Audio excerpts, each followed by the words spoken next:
Well, if you had $27,000 to spend on anything you want, what would you buy? Meacham goes on to say the right statutes to keep people safe are in place. It's a matter of the schools following them. And earlier, I met a grandmother moved to tears when I asked her about the shooting. Gun shows were a dangerous place to be Saturday. 5 people were shot at different shows across the country. Now, one initiative that's expected to be introduced tonight is called WTC, and that stands for Watch the Community. County council members are in executive session right now to discuss contract agreements for Project Blue. With $10,000 and 2 days of work, Chef Irvine tries to restore struggling restaurants. Attention Twitter users, your account may have been hacked. I like that word, Allison. Madhouse is a perfect description. For the last few hours, it's been very busy out here. China's first chocolate theme park is now open to those who love the sweet treat. Kaepernicking. Say that 10 times fast. I can't, but... We will not be intimidated. We will not be thrown back. We're going to continue to press forward as a people. This is not a black or a white thing. America should be appalled at this action. At the Horry County Democratic Party headquarters, this group came together to speak out against this display in front of a home on Old Bucksville Road outside Conway. The party's chairman says she thinks the display's message is clear. The blue chair is representing the President of the United States, and the hangman noose represents a threat to persons who wish to vote. Empty chairs popped up several places after Clint Eastwood's speech at the Republican National Convention. Tim Gardner lives at the home on Old Bucksville Road. He joined others and even posted a picture of his display on Twitter. About a week ago, those in the community say he added a noose which didn't sit well with Dolores Rozier. It is something that I never thought I would see again in my lifetime. Despite what others think of the display, Gardner isn't breaking any laws. All know that folks have their constitutional rights to do whatever they want to do on their property, but for any individual to have this kind of a display at this point in history is unbelievable. Like most girls her age, Angelina Helos enjoys riding her bike, playing outside, and taking pictures of herself like this one. But beneath her smile, she's fighting an adult's battle. For 8 months, she received treatment at Duke University Hospital. They had to put an IV in me, and then they had to hook up some stuff, and then I had to wait. I watched movies while I was doing it. Angelina tired a bit of my questions about her visits to the hospital, but she had plenty of questions for me. Hello. Why are they getting smaller?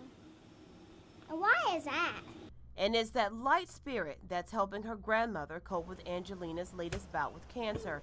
Angelina fell sick at 3. She got better, but now she's fighting for her life once again. And it's a Wilms tumor, and it came back. And so she lost her spleen, part of her pancreas, and a piece of her colon through the surgery. Surgeries, chemotherapy, and radiation are mixed in with trips like this one to Mount Airy, North Carolina, also known as Mayberry. Her grandmother is hopeful Angelina will have many more birthdays beyond number 7. She's kept a real good spirit through the course of all of it, and she's come through just a real trooper. And her family is thankful for every moment they have with her. In Brunswick County, Lisa Edge, News Channel 15. Were you feeling glum today, run down, or sad? Maybe you were a victim of Blue Monday. The story goes that on the 3rd Monday of January, people are depressed because they're dealing with failed New Year's resolutions, it's winter, and the holiday high is gone. So I have great news, and the great news is that Blue Monday is not real. It exists in our imagination and in the Twitter world and things like that. Blue Monday began with a simple article written by a man in Wales, and has thrived on the internet ever since. Doesn't have any scientific validity. And I've looked at his calculations too, and they really are very far outside the world of possibility of assigning a particular day as the most depressing day. A lot of things are blue today, like the sky and the ocean, but one thing that isn't, people's spirits, as I found out here on the boardwalk. Today I'm feeling great. Matter of fact, I feel good like James Brown. And most of all, it's a holiday, and I just love holidays. I feel like $1 million. I'm out of the snow, Myrtle Beach, pretty women, what else? Are you talking about me and Mallory? Mallory, honey. Thank you. Mallory's from Kenneth. where I live.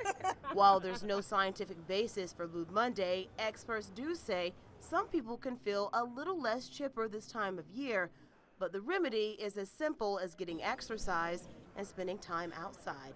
In Myrtle Beach, Lisa Edge, News Channel 15. Whose broad stripes and bright stars. Friday afternoon, many signed up, walked into the Diamond, and performed for the judges, including Chandler McCune. The fifth grader has professional singing aspirations. Did you do a lot of practicing? Yes, like every day, every hour, except for when I was in school. One by one, they all brought their own personal touch to the song. Most of them are really good. There's a lot of competition. But it wasn't just voices that conveyed the 1814 lyrics written by Francis Scott Key.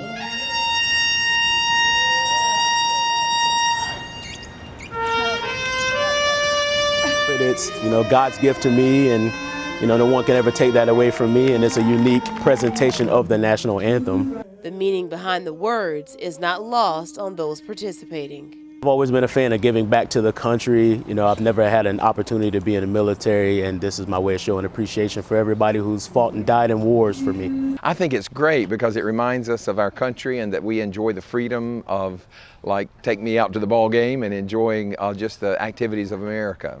It's a tradition fans have come to expect, and when the season starts next month, this group hopes they'll be a part of it. In Myrtle Beach, Lisa Edge, News Channel 15.